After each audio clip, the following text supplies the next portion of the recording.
ठीक है, जाटों को राजा घोषित करके उसको राज राजेश्वर की उपाधि देती। कौन सी उपाधि दी? राज राजेश्वर की। किसने दी? मोहम्मद शाह रंगीला ने सवाई जय सिंह को राज राजेश्वर की उपाधि दे दी। ठीक है, ये चीज़ हमें क्लियर हो गई। अब हम बात करते हैं हुड्डा सम्मेलन। भाई ये हुड्डा सम्मेलन क्या है?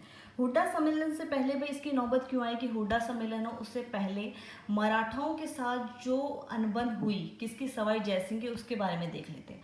तो ये 3 बार जो है सवाई जयसिंह मालवा का जो है सूबेदार रहा, मतलब मालवा का ये क्या रहा? गवर्नर रहा। तो जयसिंह जो था मराठों के साथ में जो युद्ध हुआ, लेकिन 3 बार जो आ गया तुम्हारे ये मालवा का सूबेदार रहा, गवर्नर, तो मतलब मालवा को तो अच्छे से जान चुका था, तो मतलब मराठों को भी पता था। तो इसने 3 युद्ध लड़े थे उनके साथ में। ठीक है, उन तीनों में से तीसरा युद्ध जो था वो हुड्डा सम्मेलन से आया था क्या? वो देख लेते हैं। पहला हुआ तुम्हारा पीलसूद का युद्ध लड़ा, ठीक है, 1715 के अंदर, जिसमें जयसिंह जीत गया।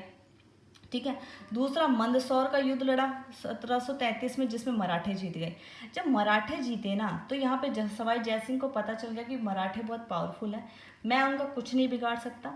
तो इसने क्या कहा कि भाई अब सब राजपूत पावर एक बार इकट्ठी हो जाते हैं। तो फिर अब आता है हमारे यहाँ पे हुड्डा सम्मेलन। हुड्डा सम्मेलन होता है 17 जुलाई 1734 के अंदर, 1734 में। जो मंदसौर का युद्ध हुआ था वो 33 में हुआ था, तो उसको समझ में आ गया। तो 34 में मीटिंग होती है, सारे राजा आते हैं, कौन कौन से आते हैं वो हम जब शॉर्ट ट्रिक लेके आएंगे तब देख लेंगे। लेकिन उसमें जो मेवाड़, जितनी भी जो छोटी छोटी रियासतें थी और जो बड़ी रियासतें थी, पहली बार जो हम खानवा के युद्ध में, खानवा युद्ध वाला कौन सा? बाबर का जो युद्ध हुआ था सांगा के साथ में, उस टाइम जयपुर की रियासत, राजस्थान में जो जयपुर रियासतें वो इकट्ठी हुई थी। एक हुड्डा सम्मेलन है जब जयपुर की रियासतें इकट्ठी हुई थी, सॉरी राजस्थान की जो रियासतें हैं वो इकट्ठी हुई थी, सारी प्रिंसली स्टेट राजस्थान की इकट्ठी हुई थी 2 टाइम पे, खानवा के युद्ध में, एक हुड्डा सम्मेलन में। और उस हुड्डा सम्मेलन का जो हेड रहा था वो यही सवाई जयसिंह था। ठीक है, मेवाड़ का जो जगत सिंह सेकंड था, उसने मतलब वहाँ पे पूरा प्लान बनाया कि ठीक है आ जाओ ये, लेकिन जो मास्टरमाइंड यही रहा था इस हुड्डा सम्मेलन का। ठीक है, मास्टरमाइंड पूछ लेते हैं कि मास्टरमाइंड कौन था? वो यही था। तो यहाँ पे बात हुई कि भैया हमें मराठाओं के खिलाफ लड़ना है। तो यहाँ पे बैठे बैठे बात हुई कि अभी तो बारिश का मौसम है, एक काम करते हैं, बाद में जो आता है हम लड़ते हैं। फिर जो होता है रामपुरा का युद्ध होता है, कोटा के अंदर होता है, ये हुड्डा सम्मेलन का ही रिजल्ट था, हुड्डा सम्मेलन का रिजल्ट था। और इसमें फिर मराठे जीत जाते हैं, बुरी तरह हार होती है। यहाँ से हारने के बाद में धौलपुर समझौता होता है।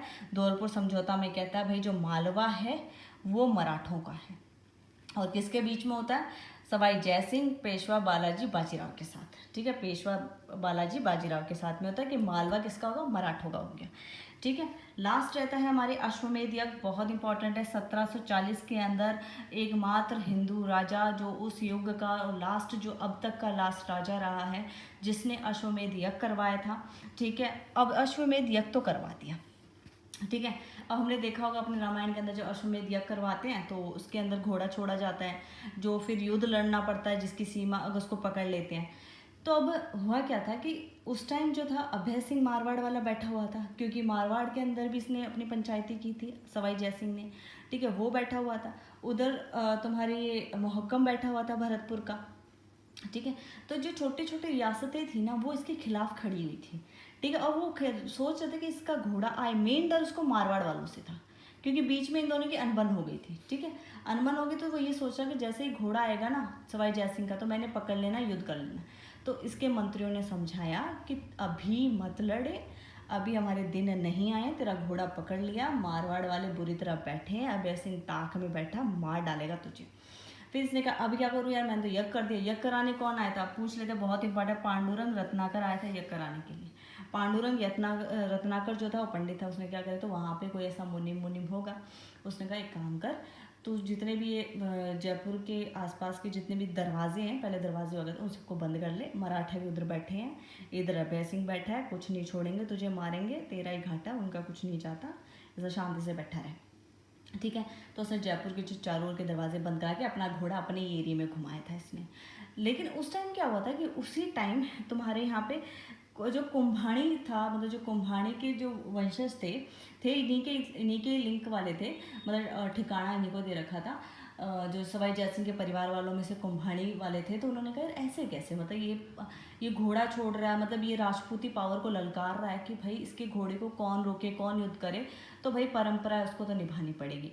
तो दीप सिंह कुम्हाणी ने, जो कुल मिला के उसके परिवार के 25-26 लोग होंगे, उन्होंने इस घोड़े को रोका, इसको बहुत समझाया सबने कि अरे कुम्हाणी छोड़ दे घोड़ा ने, मर जैसी तू सवाई जयसिंह का एरिया में बैठो है, कान घोड़ो पकड़िए, क्यों नहीं, क्यों ललकारी राजपूत क्यों खून थोड़ी ना मरियो है, क्यों और ये क्यों हो सके।